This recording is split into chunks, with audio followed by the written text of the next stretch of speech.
All right, ladies and gentlemen, let's get back into the Monday uploads. So, welcome to the Monday vlog. Let's not be lazy anymore. Let's kind of get back into our regular schedule, or at least the old schedule. And, summer is almost over, even though it feels like it's over already. I mean, it's just me. Maybe it's a Pacific Northwest type of thing. So, right now, I'm recording this Sunday, and we are 6 weeks out, or I'm 6 weeks out from my show in September. And even though this is going to be show number 5, I'm still nervous. I'm still nervous going into this show.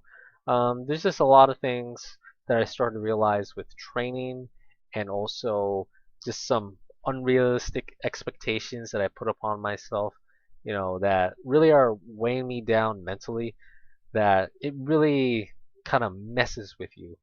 And I guess that's pretty typical, especially like if you played sports. Say like you grew up playing sports in like grade school or something. Especially for me, I grew up um participating in track and field. I was a 3-year high school letterman in track and field.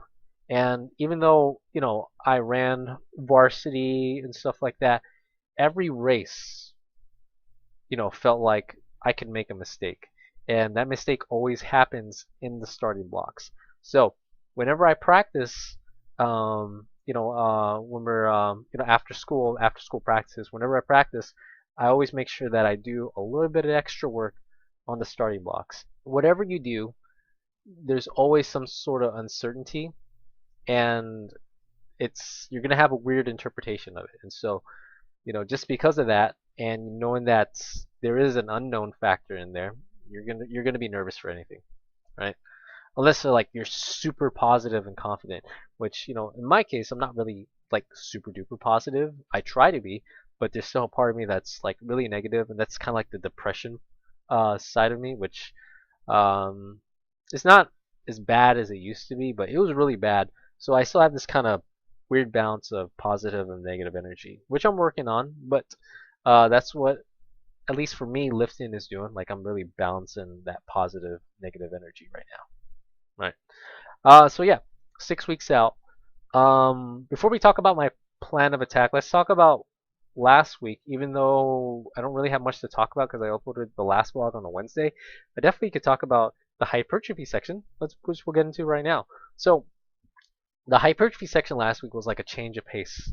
You know, since I've been training at least up until this point, like 20 weeks, 20 weeks of training thus far, 20 weeks of dieting, 20 weeks of doing this legs push pull times 2, so 6 days of working out consecutively. I've kind of been almost doing like the same damn thing, for at least every single training session. Like everything is blueprinted out the way I wanted it to be, and I've been following that for the absolute longest time. But last week, or at least the hypertrophy section last week, it was a change of pace. Like I actually did something different, and that was very influenced by Charles Glass. Like I think I was watching a video on Mark Bell and Silent Mike, and they were visiting Gold's Gym in California, and they were training with Charles Glass on chest. And just watching that video, I was like, it was interesting because it wasn't like your typical say like we're gonna do a bench or we're gonna do the hammer strength. We're just gonna get those reps in, right? Like he was actually explaining, you know, the technique, why they're doing it that way, and um, the reason for doing it this way, and actually executing the technique. So watching videos like that was a good reminder of like how I approach my training. Just making sure like instead of doing a bench press, you really should be doing, or instead of doing a bench press where your focus is on, you know, moving the weight, you really should remember that, especially as a bodybuilder, you need to remember that the muscle that you're trying to focus on also needs to work as well. And so that's what I got out of Charles Glass or the super training video. And from there, I watched a lot of Charles Glass other training videos as well. So just a lot of watching other people he trained. And so that kind of influenced me to kind of take a different approach for the hypertrophy section this week. So last week was a very high set, high repetition, but I incorporated stuff like tempo, various new movements. So the one thing I took out of one of Charles Glass's videos is that the gym, there's a lot of things to do at the gym. Why not try and utilize everything there? So, I really thought to myself, you know what? I've been kind of doing the same thing, for like the absolute longest time. I don't think like this like one day would hurt, doing something different. But if I did something different, we're gonna do some high volume on it. And so that's what I did. A lot of like different movements. I can't really name a lot of them because this would just make the vlog a little bit longer. But a lot of different movements and some movements that I would do or I would normally do, I actually didn't do it on those particular days. So like leg day, I didn't do a deadlift variation on a leg day, but I did a lot of hamstring work with like lunges. I actually use a seated leg curl machine, which I dislike, but positioning wise, just to make sure that I can get the most out of it, started to make it work. For the push day, I did not do incline barbell bench press, but I used the machine for once. But using the machine, I actually felt more activation in my pec minor compared to like how I'm grinding, you know, every push day, with the barbell incline, which it comes to the point where it's like, am I actually doing this right?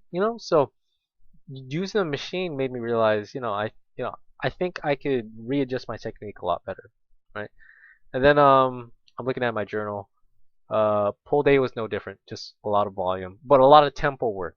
I think that's the thing I took out of that is making sure like when I do like say seated rows that I'm really driving the elbows and squeezing with the back, right?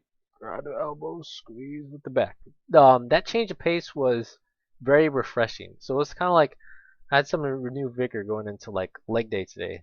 That I was like, man, that felt kind of cool. Like it wasn't a rest day. Like it wasn't really the intensity wasn't low enough to where it's like I was resting, but I still poured like my heart and soul into it just to make sure that stuff worked. But I don't know if I'll continue doing that, but the key things that I took away from it, I will incorporate.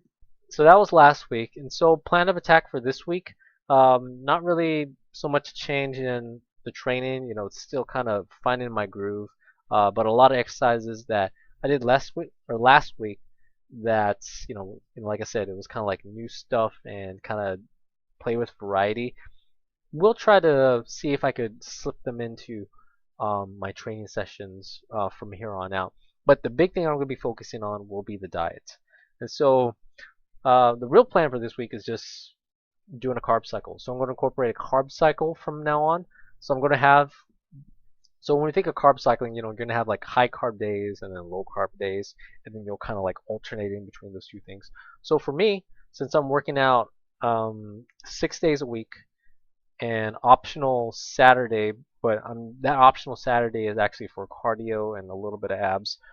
What I'm doing is in my 3-day blocks of legs push pull, I'm going to have a carb cycle starting high and then go low. So high day will be leg day, so Sunday and Wednesday, and then low days will be the pull days, which would be Tuesday and Friday, and then I'll have my refeed Saturday. Right? And I don't, and in regards to refeed, I don't really do like super duper refeeds anymore, like how I did my refeeds last time, which like I literally like doubled my carbs. Like this time I'm increasing the carbs, but it's not something wicked like that because if I double my carbs, I'm really pushing myself like way beyond my calorie maintenance. And really realistically, I don't want to do that. I think getting myself back up to maintenance and or just a little bit higher than that is fine. So that's how I do my refeeds, while still keeping fats and proteins relatively the same. And obviously, what I said from I think last week or last video actually dropped my protein a bit because it feels like I'm eating too much, and I actually feel better not having that amount of protein anymore. So I feel like I'm more efficient now than ever, right? Uh, so, um, so yeah, that's the big thing for carb cycling. So I'll start high and then go low, high, low. So strength days, high, low, and then hypertrophy, high, low. And then next week when we get into week 5, um, I'm gonna set a lower amount of carbs for those high days, and we're gonna work off a lower amount of set, but still go down low. So a new high and a new low for next week. But we'll talk about that again when we get to next week. This is gonna be a fun show, and still definitely nervous, but I also feel like I'm going to be probably in the best conditioning ever. I want to say best no, maybe the best condition ever, but I think this is going to be my best showing ever going into this show, right? So stay tuned, and yeah, booyah.